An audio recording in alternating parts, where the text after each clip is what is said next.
नमस्कार, गिरीश गुप्ता के चैनल में आपका स्वागत है। तो आज का विषय है अनलिस्टेड शेयरों में खरीदारी करें या ना करें, और करें तो कैसे करें। तो ये जो विषय है, हमारे कई दर्शकों ने बार बार हमसे अनुरोध किया कि हम इस पर एक वीडियो बनाएं। तो एक बहुत ही साधारण शब्दों में और जो भी खुली बात है मन की, वो मैं आपसे इन अनलिस्टेड शेयरों के बारे में मैं कह दूंगा।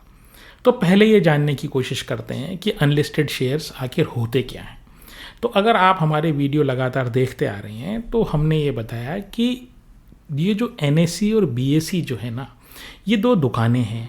इस पे जिसको भी माल अपना डिस्प्ले करना होता है ना। जैसे किसी काउंटर पे, किसी दुकान पे हम जाएं और वहाँ पर हमको कोई सामान बेचने लायक हमारे पास कोई सामान, और हम वो ये कह दें कि भाई आप अपने काउंटर पे इन सामान को रख दो, और जिसको भी ख़रीदना होगा वो डिस्प्ले काउंटर में देख लेगा, पसंद आएगा तो ले जाएगा। और वहाँ उस काउंटर पे ये फैसिलिटी भी है कि वहाँ से आप ख़रीद भी सकते हो उस माल को और वापस उसी दुकान पर बेच भी सकते हो। तो अगर ऐसी फैसिलिटी होती है तो अगर वो शेयर्स हुए, यानी कि वो ख़रीद या फ़रोख्त की वस्तु जो है वो अगर शेयर्स हुए, तो उन शेयर्स को लिस्टेड शेयर्स बोल देते हैं। अब अनलिस्टेड शेयर्स क्या होते हैं? तो देखिए जी, मैं बहुत ज़्यादा तकनीक पे नहीं जाऊंगा। जो तकनीकी जो शब्द है ना कॉर्पोरेट लॉ में, कंपनी लॉ में, और मैं सिर्फ एक जनरल सी आपके सामने बात करूंगा ताकि आपको ये समझ में आ जाए कि अनलिस्टेड शेयर्स आखिर पैदा कैसे होते हैं। तो देखिए, जब भी आप बिज़नेस करते हैं ना, तो उस बिज़नेस के 2-3 फॉर्म्स होते हैं। फॉर्म्स का मतलब किस तरीके की आप बिज़नेस सेटअप कर सकते हैं ओनरशिप के पॉइंट ऑफ व्यू से। तो पहला जो मोस्ट सिंपल जो होता है वो है दुकानदारी वाला। तो उसको प्रोप्राइटरीशिप फर्म बोलते हैं। तो प्रोप्राइटरी फर्म आप ये ऐसे कह दीजिए।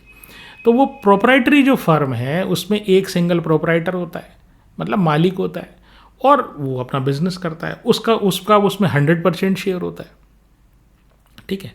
अब दूसरा जो होता है टाइप का बिजनेस होता है, वो होता है पार्टनरशिप। वो हुआ कि इसमें जो पार्टनर हैं वो 1-2 पार्टनर हो सकते हैं। भाई अगर पार्टनर होंगे तो एक अकेला तो पार्टनर खुद का होता नहीं है, तो 2 पार्टनर हो सकते हैं, 2 से ज़्यादा पार्टनर हो सकते हैं। और जितने भी आपका जो प्रॉफिट आएगा वो आपस में आपका जो रेशियो है, जैसे 2 पार्टनर है, उन्होंने ये कहा कि भाई हमारा हिस्सा इसमें 50-50% है, तो आधा आधा दोनों प्रॉफिट जो साल के एंड में जो प्रॉफिट आएगा उसको बांट लेंगे। तो ये दूसरा हुआ। तो एक हुआ प्रोप्राइटरशिप, दुकानदारी वाला काम, और एक हुआ साझेदारी यानी पार्टनरशिप। और जो तीसरा हुआ वो है कंपनी। ठीक है। अब मैं लिमिटेड लायबिलिटी पार्टनरशिप और ये जो पब्लिक लिमिटेड और प्राइवेट लिमिटेड कंपनीज, इनके ऊपर नहीं जाऊंगा। सिंपल आप ये समझ लीजिए कंपनी। तो कंपनी क्या होता है? कंपनी एक अलग सेटअप है, और उसमें क्या होता है कि शेयर्स होते हैं उस कंपनी में। तो जैसे एक कंपनी में कुल पूंजी है, मान लीजिए 100 रुपये, और कंपनी में ये तय किया, जो कंपनी बनाने वाले हैं, जो प्रमोटर जिनको बोलते हैं, उन्होंने ये तय किया कि मेंबर्स बोल लेते हैं। ठीक है। तो कंपनी के जो इनिशियल जो मेंबर्स हैं उन्होंने ये तय किया कि साहब हमारा ये जो कंपनी है ना, इसमें ये 100 रुपये जो कि हमारी जो पूंजी है ना, इसको 1-1 रुपये के 100 शेयर्स में बांट दी जाए। तो शेयर्स होना आवश्यक है। कोई भी कंपनी होती है उसमें शेयर्स होना आवश्यक है। ठीक है। अब ये शेयर्स हैं, तो ये आप हैं। ठीक है। आपने वो शेयर ले लिए भाई, शुरू में जब कंपनी बनी आपने ले लिए शेयर। अब आप उसमें से कंपनी में नहीं रहना चाहते, तो एक ये फैसिलिटी कंपनी में होती है कि कंपनी में आप उस शेयर को, अपने शेयर को किसी दूसरे को बेच सकते हो। शेयर ख़त्म नहीं होता है। ठीक है। शेयर ख़त्म नहीं होता है, आप किसी दूसरे को वो बेच सकते हो, तो आपका स्थान वो ले लेगा।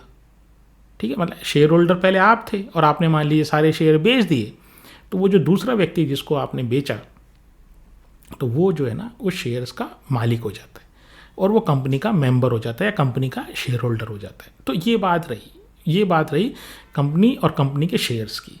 और एक मैंने आपको बता दी लिस्टेड वाली। अब बात ये कि ये जो ट्रांजैक्शन हुआ, कि 2 व्यक्तियों के बीच में जो ट्रांजैक्शन हुआ है ना, वो ट्रांजैक्शन जो है वो एक अनलिस्टेड कंपनी में होता है। लिस्टेड कंपनी में जब अभी लिस्टेड कंपनी की एक बार चलिए बात छोड़ देते हैं।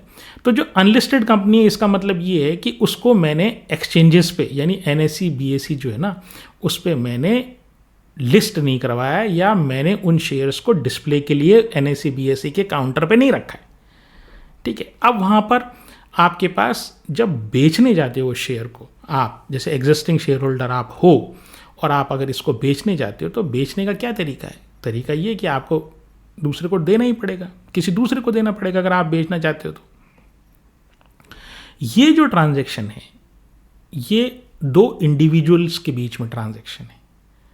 ठीक है, और ये जो है ना, ये रेगुलेटेड नहीं होता, इसको ओवर द काउंटर OTC कि OTC ट्रांजैक्शन इसको बोलते हैं, OTC मार्केट या OTC ट्रांजैक्शन इसको बोलते हैं। अब इसका मैं आपको एक एग्जांपल बताता हूँ कि OTC ट्रांजैक्शन आप अपने घरों के आसपास या अपने नॉर्मल जीवन में कहाँ करते हैं। जैसे आप कोई किराए पे मकान लेने जाते हैं, महानगरों में होता है तो जनरली वहाँ पर ब्रोकर्स के थ्रू होता है। ठीक है, तो आपको क्या करना है कि आपको मकान लेना है, किराए पे लेना है, तो आप क्या करते हैं, किसी ब्रोकर को ढूंढते हो और ब्रोकर जो है आपको वो मकान दिखाता है और अपनी ब्रोकरेज लेता है और दोनों पार्टियों को मिलाने का काम करता है।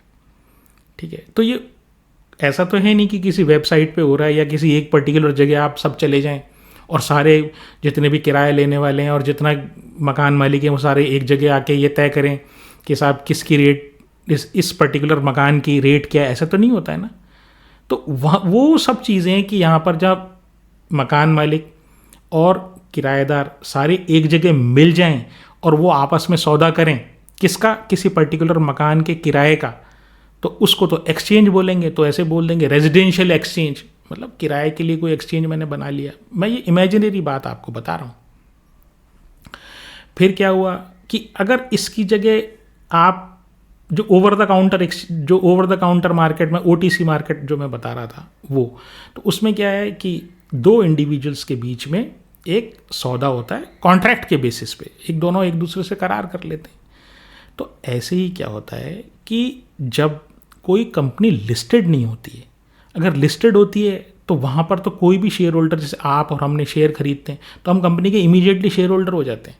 जैसे हमारे पास डीमैट अकाउंट में शेयर आते हैं हमारे, वैसे ही हम कंपनी के शेयर होल्डर हो जाते हैं। और अगले दिन अगर हमें बेच दें तो जिसने खरीद लिया उसके डीमैट में पहुँचते ही वो शेयर होल्डर हो जाता है आपकी जगह।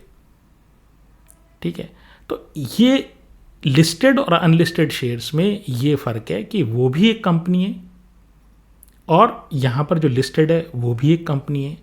लिस्टेड कंपनी में क्या होता है कि वो कंपनियाँ मैच्योर कंपनीज होती हैं। मैच्योर मीन्स उनको जनरली काम करते हुए काफ़ी समय हो जाता है, उनकी एक एस्टेब्लिश्ड हिस्ट्री होती है और उनके ऊपर गवर्नमेंट का, स्पेशली सेबी का और स्टॉक एक्सचेंजेस का कड़ा रेगुलेशन होता है। ज़रा सी अगर उनमें डिस्क्लोज़र में, मतलब बहुत सारे डॉक्यूमेंट उनको देने पड़ते हैं कंपनी के कारोबार के बारे में, उनको रेगुलरली जैसे क्वार्टरली रिजल्ट्स आते हैं वो उनको देने पड़ते हैं। अगर कंपनी में कोई चेंजेस होता है, कोई मैनेजमेंट का चेंज होता है, कंपनी का कोई ऐसा काम होता है जिससे प्राइस, शेयर की प्राइस बदल सकती है, वो इनको इमीडिएटली है ना कंपनी को, एक्सचेंजेस को सूचित करना पड़ता है। तो उससे क्या होता है कि शेयर होल्डर जो है ना वो कंपनी के परफॉर्मेंस के बारे में सचेत होता है और उसको सारी जानकारी होती है अगर वो लगातार पढ़ लिख रहा है उस कंपनी के बारे में। तो अनलिस्टेड शेयर्स में ये कुछ नहीं है। अनलिस्टेड शेयर्स चूंकि दो, जैसे कंपनीज, बहुत सारी कंपनीज हैं जो परफॉर्म कर रही हैं, जो आपके आसपास, आप किसी कंपनी में काम कर रहे होते हैं, हो सकता है वो भी कंपनी जो है वो अनलिस्टेड कंपनी हो, मतलब कंपनी है लेकिन चूंकि वो लिस्टेड नहीं है, तो लिस्टेड नहीं है तो वो अनलिस्टेड कंपनी, तो उसके भी शेयर्स होंगे। अब वो शेयर्स किसके पास हैं किसके पास नहीं, वो कंपनी के शेयर होल्डिंग के पता के, कंपनी को के जो रजिस्ट्रार ऑफ कंपनीज होती है उस एरिया का, उसके पास होता है। और आप चाहें थोड़ा खोजबीन करें तो आपको पता भी लग सकता है। तो बात ये रही। तो एक तो ये भ्रांति दिमाग से निकाल दीजिए कि ये जो अनलिस्टेड शेयर्स है ना, ये कोई फ्रॉड है। ये कोई फ्रॉड नहीं है, ठीक है। वो ऐसी कंपनियां हैं जो भविष्य में लिस्ट हो सकती हैं। इन दो लिस्टेड और अनलिस्टेड में सिर्फ और सिर्फ एक चीज़ का फ़र्क है, वो ये है कि जो लिस्टेड होती है उसमें जितने भी डिस्क्लोजर्स होते हैं, कंपनी के बारे में जानकारी होती ना, वो ढेरों जानकारी होती है और सारी जानकारी उनको पब्लिक करनी पड़ती है। जब इशू लाते हैं, IPO लाते हैं, तब भी उनको जानकारी पब्लिक करनी पड़ती है। और आईपीओ के बाद भी रेगुलरली उनको अपनी कंपनी की परफॉर्मेंस के बारे में हर डिटेल शेयर होल्डर्स को देनी पड़ती है। तो ये रही अनलिस्टेड और लिस्टेड शेयर्स की बात। अब बात ये करते हैं कि इनको क्यों खरीदना चाहिए। तो देखिए क्या होता है कि एक वीडियो हमने अभी पिछले दिनों बनाया था जिसमें हमने ये बताया था कि जो एथर वाले जो हैं उनको फंडिंग मिली कहाँ से, आईआईटी मद्रास से, और फिर कुछ पैसा उन्होंने खुद का डाला, उसके बाद कुछ उनके पास टाइगर ग्लोबल करके एक फ़ंड है वो आया, और ऐसे काफ़ी सारे फंड्स उनके पास आए और उन्होंने बीच बीच में इन्वेस्ट किया। हमने ये बताया कि सीड फंडिंग क्या होती है, किस स्टेज में कैसी फंडिंग की जाती है। तो सीड फंडिंग एक स्टेज हो गई, ठीक है, इंक्यूबेशन एक स्टेज हो गई, फिर सीड फंडिंग ये हो गई, फिर एक आपका वेंचर कैपिटल वाली फंडिंग हो गई, फिर round A funding, B funding, C funding, D funding, और फिर एक बीच में एक और होती है मेज़ानाइन फंडिंग, ठीक है, एक टाइप ऑफ फंडिंग है। और उसके बाद आप आईपीओ आता है। तो ये इन ड्यूरेशन में जो लोग इन्वेस्ट करते हैं वो शेयर ही तो ले रहे हैं। वो आखिरकार कर क्या रहे हैं। कंपनी तो लिस्ट तब ही होगी जब आईपीओ आएगा। भाई लिस्टिंग के लिए मैं अप्लाई करूंगा, जब लिस्टिंग के लिए मैं डॉक्यूमेंट सरकार को दूंगा, सेबी को दूंगा, तभी वो मेरे को लिस्टिंग की परमिशन देगी। तो बात ये है कि इनमें इन्वेस्ट करना क्यों चाहिए कि देखिए आप कोई पौधा है, अब आपको ये लगता है यार ये पौधा जो आप ये जो पौधा है ना ये बड़ा बनेगा ना तो मुझे बहुत सारे फल आएंगे।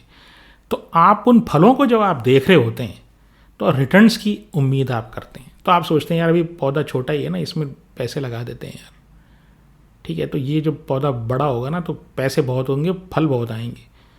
लेकिन उस समय आपका रिस्क भी ज़्यादा होता है कि वो पौधे की गुंजाइश ये भी है ना कि या तो गाय खा जाए, आंधी तूफान में गल जाए, ज़्यादा बारिश पड़ जाए तब गल जाए, बड़ा पेड़ हो जाता है तो वो गलता नहीं है ना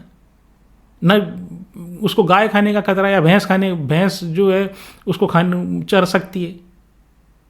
तो आप इन शेयर्स में जनरली लोग इसलिए पैसा लगाते हैं ताकि उनको अगर ये कंपनी भविष्य में अच्छी बन जाए तो उनको मल्टी बैगर या मल्टी फोल्ड रिटर्न बने। लेकिन साथ ही साथ जो रिस्क है वो ये है कि उस पौधे को गाय खा जाए, धूप से वो सूख जाए, है ना, पानी ज़्यादा पड़ गया तो गल जाए, ठीक है, और कीड़ा लग जाए। छोटी जो पौधे होते हैं उनके मरने की या मोर्टेलिटी रेट ज़्यादा होती है। तो उसी तरीके की इन कंपनीज में भी ये सब रिस्क होता है। तो जो मोर रिस्क और मोर रिटर्न वाला जो कंसेप्ट है ना वो इन अनलिस्टेड शेयर्स के लिए लागू होता है अगर आप जल्दी खरीदते हैं तो। अब तीसरी बात ये है कि इनको खरीदा कैसे जाए। तो वही किराएदारी वाला सिस्टम है कि आप एक या तो जैसे आप मकान किराए पे लेने गए तो आप कैसे मकान पे किराए पे एक दूसरे से पूछते हैं कि यार इस एरिया में मुझे मकान लेना है, यार कोई इधर है कि कोई जानकार, कोई है क्या। अगर आपका मित्र है या आपका कोई रिश्तेदार है या आपका कोई पड़ोसी है और वो ब्रोकर नहीं है तो वो कहेगा यार इसके पास है, इससे ले ले, या वो खुद भी कह सकता है यार मेरे पास है, मेरे से किराए पे ले ले। कोई ऑफिस का कलीग है आपका, वो कह देगा यार मेरा मकान खाली पड़ा है तो मुझसे ले ले। तो ऐसे क्या होता है कि जो शेयर्स जिनको जो कंपनी की शुरुआत के बाद और आईपीओ से पहले कर्मचारियों को अलॉट होते हैं, फाउंडर्स को अलॉट होते हैं, फिर ये जैसे मैंने बताया आपको ये जो बीच बीच में ये प्राइवेट इक्विटी वाले आ जाते हैं और वेंचर कैपिटल वाले आ जाते हैं और फिर एंजल इन्वेस्टर आ जाते हैं। एंजल और ये सब आप एक बार अगर आपने हमारा वो वीडियो एथर एनर्जी पे जो हमने बनाया था उस टाइम वो नहीं देखा है तो मैं आपको बता देता हूँ ये स्टेजेस हैं। मतलब एंजल इन्वेस्टर कोई नया आदमी नहीं होता जो बहुत ज़्यादा इन्वेस्ट कर देता। एंजल का मतलब क्या है, देवदूत। अरे भाई देवदूत कोई नहीं होता इन्वेस्टिंग में, उसको रिटर्न चाहिए तो वो ये देख लेता हाँ यार इसमें कैपेबिलिटी है, ये शायद चल जाएगा, तो बहुत अर्ली स्टेज पे इन्वेस्ट कर देता है। तो लेकिन रिस्क भी उतना ही ज़्यादा लेता है। उससे कम रिस्क लेने वाले को जो थोड़ी सी और कंपनी मैच्योर हो जाती है उससे कम, उसको बोलते हैं वेंचर कैपिटलिस्ट। उसका रिस्क भी काफ़ी ज़्यादा होता है, ठीक है, लेकिन एंजल इन्वेस्टर से कम होता है। और जो तीसरे लेवल पे आता है उसको प्राइवेट इक्विटी वाला बोलते हैं। उसका रिस्क इन दोनों से, एंजल इन्वेस्टर से और प्राइवेट इक्विटी वाले से काफ़ी कम होता है, लेकिन उसका रिटर्न भी उसी हिसाब से कम होता है। तो बात ये, तो यहाँ पर क्या है कि जब आप शेयर्स लेते हैं तो या तो आप किसी मित्र परिचित से पूछ कर ले लें, ठीक है, कि भाई किसके पास शेयर है, कौन दे सकता है। अगर उनके पास होगा तो वो दे देंगे, नहीं होगा तो किसी को रेफ़र कर देंगे। वो भी नहीं हो सकता तो आप किसी ब्रोकर को पकड़ लीजिए। जितने भी ब्रोकर आपको दिखाई देते हैं ये सारे आजकल इन अनलिस्टेड शेयर्स में काम करने लग गए। ठीक है, अब अनलिस्टेड शेयर्स में एक दूसरा सिस्टम भी आजकल पैदा हो गया कि जैसे हर चीज़ ऑनलाइन हो रही है तो ये ऑनलाइन ब्रोकर भी कुछ पैदा हो गया। ब्रोकर हैं या एक्चुअली ये कोई खाली वेबसाइट्स हैं, किन्हीं कंपनीज ने बना लिया, वो मुझे बहुत ज़्यादा आइडिया नहीं है। लेकिन काफ़ी सारे जो है ना, जो ब्रोकर नहीं है, जो रेगुलर वाले, जो अपने जैसे नॉर्मल अपने ब्रोकर्स होते हैं, वैसे शेयर ब्रोकर जो होते हैं, वो शायद ये लोग जो अनलिस्टेड में डील करते हैं शायद वो रेगुलर वाले ब्रोकर नहीं है। तो ये ऑनलाइन भी होने लग गए। तो ऑनलाइन पे जाओ, आप देखो कि भाई इसका कंपनी का रेट क्या चल रहा है, और वो रेट के हिसाब से आप पैसे वहाँ दे दो, और देने के हिसाब से अगर भगवान की कृपा रही आपके ऊपर तो वो शेयर आपके डीमैट में आ जाएंगे। मैंने ये क्यों शब्द इस्तेमाल किया, भगवान की कृपा रही, तो वो मैं आगे आपके सामने डिस्कस करूँगा। फिर क्या है, ये जो अनलिस्टेड शेयर्स होते हैं इसमें कुछ मिनिमम अमाउंट की लिमिटेशन होती है कि भाई कोई कहता है मुझे तो, मैं तो कम से कम 5 लाख का लॉट दूंगा, मतलब 5 लाख से कम आप इन्वेस्ट नहीं कर सकते। ठीक है, और कोई कहता है मैं 10,000 से कहूँगा। और आजकल कंपटीशन जैसे जैसे बढ़ रहा है, जैसे काफ़ी सारे प्लेटफॉर्म्स आजकल हो गए, तो वो कहते हैं, कोई कहता है हम 10,000 में ही कर देंगे। 10,000 मिनिमम अमाउंट जो है ना, ज़्यादा नहीं चाहिए आपको, 10,000 ही चाहिए। तो ये फिर क्या है, अब आप पूछेंगे फिर वो ब्रोकरेज क्या चार्ज करता है, वो आप पूछिए मत। वो कई तरीके से ब्रोकरेज चार्ज रहती है, बोलेंगे 2%, है ना। लेकिन आपको ये क्या पता कि जिससे वो ले रहा है, ब्रोकर का मतलब क्या, एक पार्टी से लेता है और दूसरी पार्टी को देता है। जैसे अपन मकान खरीदने जाते हैं, तो अगर आप ये कहें कि भाई ये ब्रोकर है ना, और ये बता रहा है भाई ये 50 लाख का मकान है, तो आपको क्या पता उसको क्या भाव बताया इसने। हो सकता है उसको ये बताया कि ये वाला जो ग्राहक है ना, ये तो 48 लाख में लेने को तैयार है। तो अगर दोनों पार्टीज नहीं मिली, अगर ब्रोकर दोनों पार्टीज को मिलवा देता है तो वेल एंड गुड। लेकिन अगर दोनों पार्टीज को नहीं मिलवाता है, और जो अनलिस्टेड शेयर्स में होता है, तो 2% कमीशन तो लेता ही लेता है। 2, 3, 4 जितना भी ग्राहक जो मुर्गा है ना, वो जैसा भी फंस जाए। ठीक है, ऑनलाइन वाले में तो दिखाई देता है 2%, 3%, 4% हम चार्ज करते हैं। बाकी जो ऑफलाइन वाले जो है ना, उनका कोई दया धर्म उनकी कोई नहीं है। जैसा मुर्गा फंसता है उसी हिसाब से वो ब्रोकरेज चार्ज कर लेते हैं। आपको लेने की जल्दी है कि भाई मेरे को तो ये अनलिस्टेड शेयर चाहिए, मुझे तो जल्दी, अगर मैं कुछ नहीं हो जाऊँगा तो ट्रेन छूट जाएगी। तो उस चक्कर में वो जो ट्रेन छूटने की जो आपको जल्दी होती है कि भाई अगर ये शेयर मुझे नहीं मिला तो शायद पता नहीं क्या हो जाएगा, तो उस जल्दी का ये फ़ायदा उठाते हैं। तो उनसे कह देते हैं भाई रेट, मान लीजिए एक्चुअल रेट, मान लीजिए किसी शेयर का 1000 का है, ठीक, उसको तो ये कहेंगे भाई 998 में लेने वाला है ग्राहक यार, और यहाँ आपको कह देंगे भाई ये 1100 का है, वो तो 1100 में बेच रहा है। तो वो जो है ना, वो बीच की जो ये मलाई है ना, ये और खाते हैं ये। फिर एक जो बहुत बड़ी प्रॉब्लम है ना, वो ये है कि आएगा शेयर या नहीं आएगा। आपने पैसे आपको पहले देने पड़ते हैं। ठीक है, अब आप कहेंगे वो ब्रोकर फिर क्या कर रहा है, हम उसके ऊपर केस कर देंगे, कॉमन बात कर। अरे केस तो कर देना आप, लेकिन आप इसीलिए बैठे हो क्या कि वो डीमैट में आप शेयर का इंतज़ार करते रहो। लिस्टेड वाले में जो आप डेली NSE BSE में जो ट्रेड करते हो, उसमें क्या होता है, अगर T+0 हो गया तो उसी दिन आ जाएगा, और T+1 है तो अगले दिन आ जाता है डीमैट अकाउंट में। गारंटी है आएगा, ऐसा हो ही नहीं सकता नहीं आए। ठीक है, क्योंकि पीछे सरकार डंडा लेके बैठी है। और ज़रा सा आप ब्रोकर की शिकायत कर दो, देखो क्या हालत होती है उसकी। वो आपके हाथ पैर ही जोड़ेगा उसको, उसका कहीं ट्रेड लाइसेंस कैंसिल नहीं हो जाए। लेकिन ये वाले जो शेयर्स होते हैं, इसमें कुछ पता नहीं है। कई बार ऐसे होता है फेक शेयर्स आ जाते हैं आपके पास, झूठे जाली शेयर्स, मतलब वो डीमैट में आ जाते हैं, उनका पता ही नहीं है कौन से शेयर्स हैं ये, और आप ये सोचते हो भाई मेरे पास तो चेन्नई सुपर किंग के शेयर्स पड़े हुए हैं। तो ये एक बहुत बड़ी लैकुना। बाद में आप कोर्ट कचहरी पुलिस जो करना है करते रहो।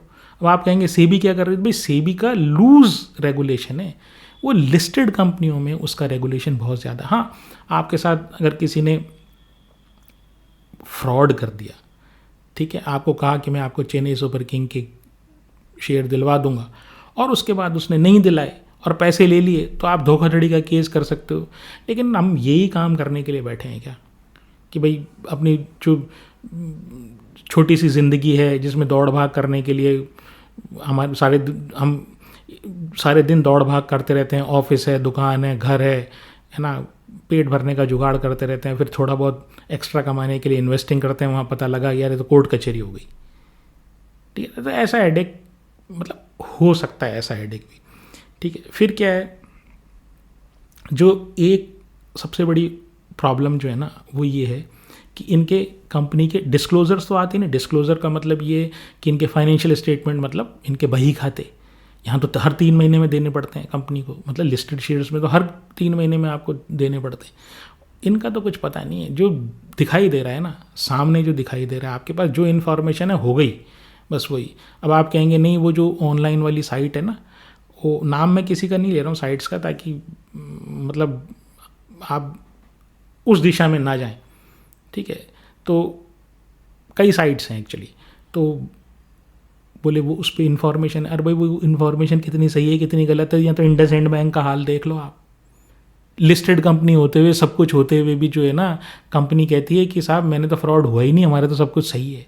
और फिर बाद में 2000 करोड़ का घोटाला निकल गया, जिसमें भी एक टैक्स काट के है ना नेट इफेक्ट बता रहे हैं हमारा तो 1600-1700 करोड़ का घोटाला हुआ है। तो ये कर सकते हैं। और जैन सोल वाले देखो टीवी पे आगे क्या कहते हैं, जब लिस्टेड कंपनीज जिसके ऊपर सेबी का और स्टॉक एक्सचेंजेस का इतना और सरकार का इतना ज़बरदस्त शिकंजा है, उसके बावजूद ये झूठ बोलते हैं, तो यहाँ और कागज़ जो है ना फर्जी कागज़ दे देते हैं। तो इनमें आप देख लीजिए इनमें क्या हो सकता है। यहाँ तो देना ज़रूरी नहीं है, इनको दे दिया तो ठीक है, रजिस्ट्रार ऑफ कंपनीज के पास फाइल करना होता है इनको। ठीक है, वहाँ से आप ले लो। अब वो सच्चा है झूठा है, क्या हो रहा है क्या नहीं हो रहा है, आप तो नाम ही देख के कर रहे हो ना, और आप भाव देख रहे हो। आप क्या देख रहे हो बेसिकली, आप भाव देख रहे हो। ठीक है, आपको वैल्यूएशन करना नहीं आता है। भाई आप कैसे वैल्यू करोगे? वैल्यूएशन अगर करना अगर आपको प्रॉपरली आए तो आप अनलिस्टेड मार्केट में डील क्यों करोगे? ठीक है, या फिर आप केवल अनलिस्टेड मार्केट में डील करोगे, फिर तो लिस्टेड में डील ही नहीं करोगे। क्यों? क्योंकि वैल्यूएशन करना आता है आपको और बड़ा रिटर्न आपको चाहिए, जैसे प्राइवेट इक्विटी, वेंचर कैपिटल और एंजल फंड्स वाले करते हैं। तो वैल्यूएशन अगर हमें नहीं आए तो हम कैसे पता लगाएं? अब आप यही देखते हो यार, चेन्नई सुपर किंग में धोनी है। अरे भाई धोनी ने तो पैसे अपनी ज़िंदगी में कमा लिए, उसको सारे सुख मिल गए उसको। ठीक है भाई, हमारा क्या होगा? तो ऐसी, और जो इंडिया सीमेंट है उसकी तो खुद की हालत ख़राब थी, वो बैंकरप्सी में जा रही थी, दिवालिया होने के कगार पे थोड़े दिनों पहले। और उनके जो चेयरमैन है वो तो क्रिकेट बोर्ड के अध्यक्ष रहे हुए हैं। तो उनसे देखिए, हमारा ये सपने नहीं देखने चाहिए, रियलिस्टिक आदमी को होना चाहिए। भाई मैं जो है ना, मेरी कैपेबिलिटी कितनी है, मैं वैल्यूएशन कर सकता हूँ कि नहीं। कैसे वैल्यूएशन करोगे किसी क्रेडिट की कंपनी की? फार्मा की कंपनी के वैल्यूएशन में तो झाग आ जाते हैं। मैं प्रैक्टिकली बात बता रहा हूँ आपको।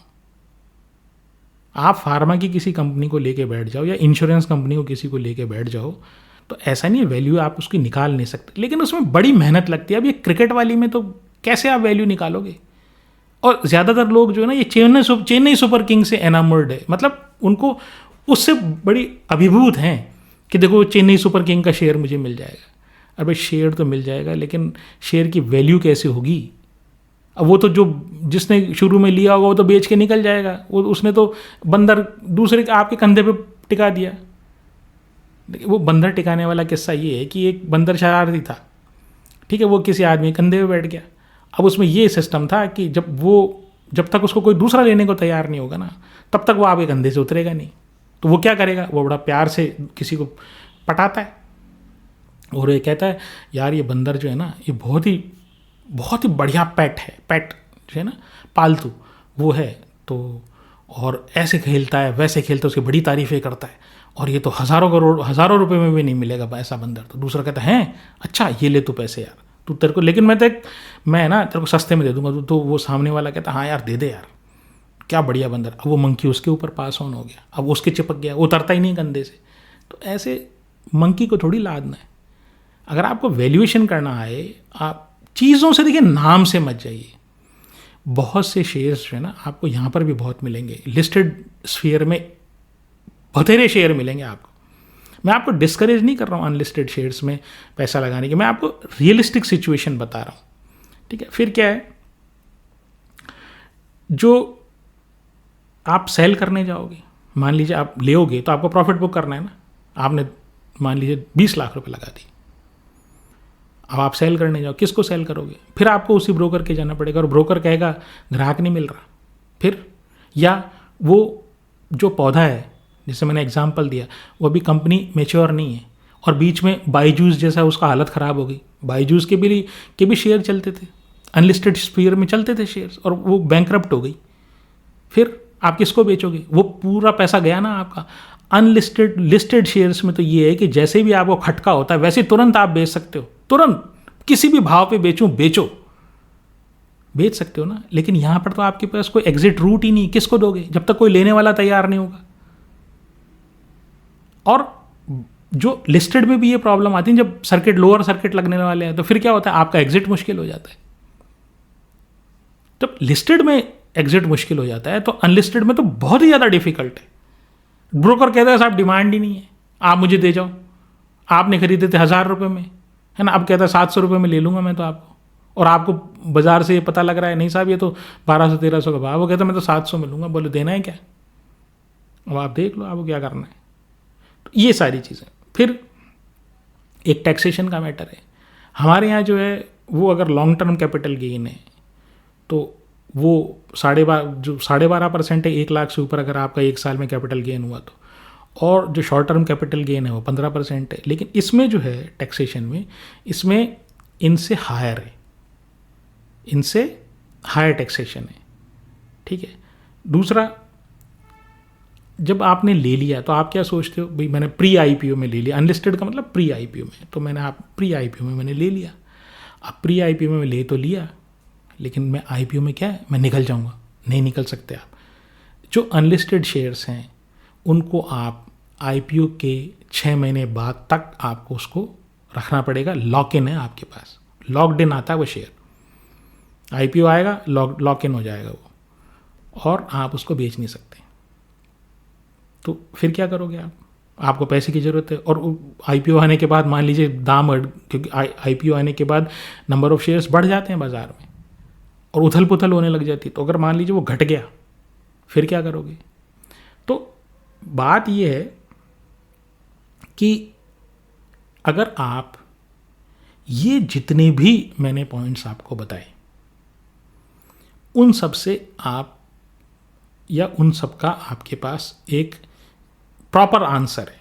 प्रॉपर का मतलब प्रॉपर, ठीक है।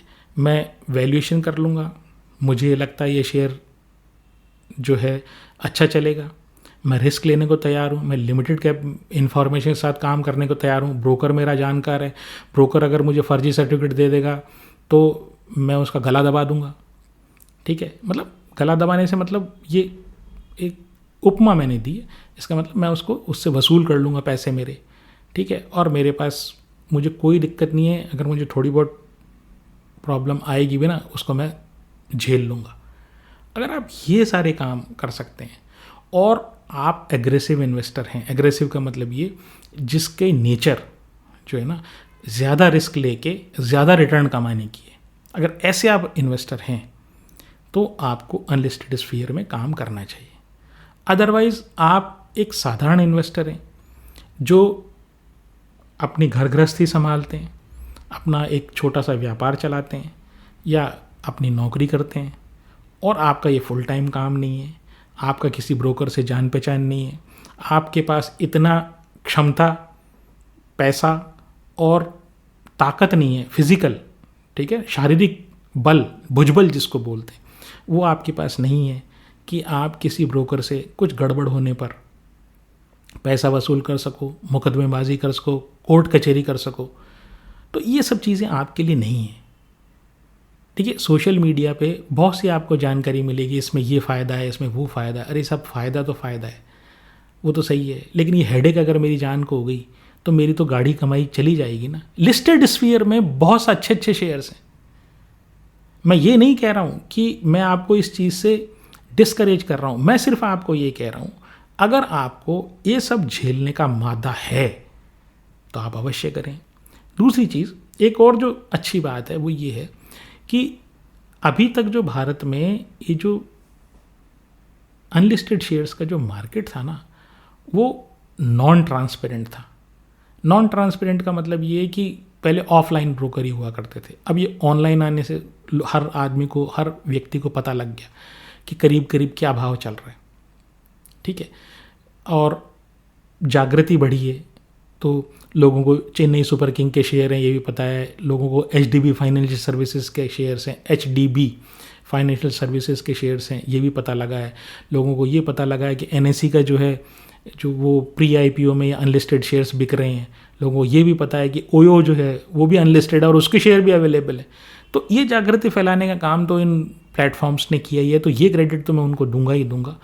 लेकिन और साथ ही में जो मार्केट, जैसे जैसे मार्केट में, अनलिस्टेड वाले मार्केट में प्लेयर्स ज़्यादा ज़्यादा आएंगे ना, वैसे वैसे एक तो ट्रांसपेरेंसी बढ़ेगी, स्पेशली भाव में, और फर्जीवाड़े पर लगाम लगेगी। क्योंकि क्या गुपचुप कुछ काम हो जाता है ना, ऑफलाइन में कुछ गुपचुप काम हो जाता है किसी पर्टिकुलर शहर में, उसमें मुकदमा भी हो गया, झगड़ा भी हो गया, सब कुछ तो पता ही नहीं लगता है। ऑनलाइन में क्या है और सोशल मीडिया के थ्रू क्या है, आजकल ये सब बातें छुपी नहीं रह सकती। फिर क्या है, अब अनलिस्टेड मार्केट में जैसे ज़्यादा लोगों का इंटरेस्ट होगा तो सरकार का भी इस तरफ ध्यान जाएगा कि यार ये अनलिस्टेड मार्केट पे कुछ रेगुलेट करो, क्योंकि पब्लिक जो है उनसे धोखाधड़ी हो रही है। तो सूनर और लेटर ये रेगुलेशंस भी आएंगे। लेकिन फ़िलहाल जो है ना, ये एक नवजात स्टेज में ये सारी जो अनलिस्टेड शेयर्स की एक्टिविटीज़ है वो ये हैं। तो अगर आपको ये सारी चीज़ें जितनी मैंने बात बताई, इन टैक्सेशन का और 6 महीने के लॉक इन का और जो नॉन ट्रांसपेरेंट कंडीशंस का और डिस्क्लोज़र नहीं होने का, ये सब चीज़ें अगर आपको पता है और आपको ये लगता है कि फिर भी आप एक अच्छा खासा पैसा कमा लेंगे, तो आपको अवश्य इस पर इनमें इन्वेस्ट करना चाहिए।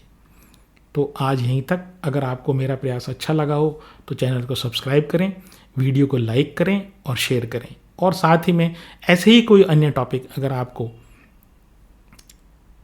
अगर ऐसे ही किसी अन्य टॉपिक के बारे में आपको कोई और जानकारी चाहिए तो कमेंट सेक्शन में हमें बताएं, हम उस पर वीडियो बनाएंगे और नई नई जानकारियां आप तक लाते रहेंगे। नमस्कार, धन्यवाद, जय हिंद।